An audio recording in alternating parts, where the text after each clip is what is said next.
ایک اچھی خاصی تعداد آئی ڈی پیز کے اس وقت تقریباً 1200 اسکولز میں رہائش پذیر ہے۔ اسکول بلڈنگز آپ کو پتہ ہے، گورنمنٹ اسکول بلڈنگز میں انفراسٹرکچر پہلے سے اتنا بہتر نہیں ہوتا، بنیادی ضروریات زندگی کا پروویژن نہیں ہوتا، جیسے پانی ہو گیا،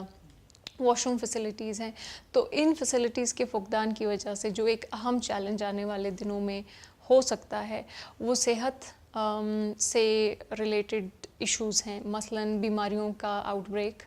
اگر پراپر لوگوں کو خوراک نہیں ملے گی، پراپر صفائی یا ہائیجین کی سچویشن نہیں ہوگی، پانی جو ان گرمیوں میں ایک بہت بنیادی ضرورت ہے نہ صرف پینے کے لیے بلکہ عام زندگی کے استعمال کے لیے، اس کی شدید کمی ہے۔ ابھی بھی رپورٹس ہمیں فیلڈ سے آ رہی ہے کہ بہت سے بچوں کو جلدی بیماریوں کا سامنا ہے۔ دنیا صاحب، یہ جو 1200 اسکول آپ نے بتائے، یہ بنیادی طور پہ کن علاقوں میں ہے اور کیا اس کی وجہ سے تعلیم کا شعبہ بھی متاثر ہوگا؟ اس سے تعلیم کا سیکٹر یقیناً متاثر ہوگا۔ یو این کا جو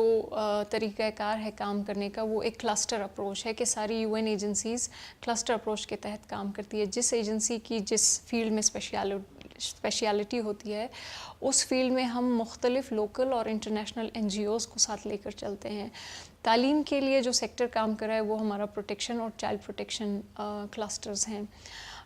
جس کو کہ U N H C R lead کر رہا ہے، لیکن اس میں ہمارے ساتھ یونیسیف بھی ہے اور باقی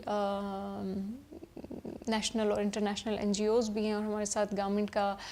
جو صوبائی محکمہ تعلیم ہے ان کو بھی ہم نے آن بورڈ لیا ہوا ہے۔ یہ چیز ہمارے لیے بھی بہت بڑی کنسرن ہے کہ 2 مہینے میں یا مہینے کے عرصے میں اسکول جب واپس کھل جائیں گے، اس لیے تعلیم کا شعبہ متاثر ہوگا۔ اس لیے ضروری یہ ہے کہ اسکولوں کا ٹائم شروع ہونے سے پہلے، اکیڈیمک ایئر شروع ہونے سے پہلے ان لوگوں کو کسی الٹرنیٹ جگہ پہ شفٹ کیا جائے، کیمپس کی سچویشنز کو بہتر کیا جائے تاکہ لوگ کیمپس جا سکیں، کیونکہ ان لوگوں کے جانے کے امیڈیٹلی بعد بھی اسکول اس قابل نہیں ہوں گے کہ اس میں آپ تعلیمی سرگرمیاں شروع کریں، کیونکہ ہائیجین کی اور صفائی کی سچویشن کو بہتر بنانا پڑے گا۔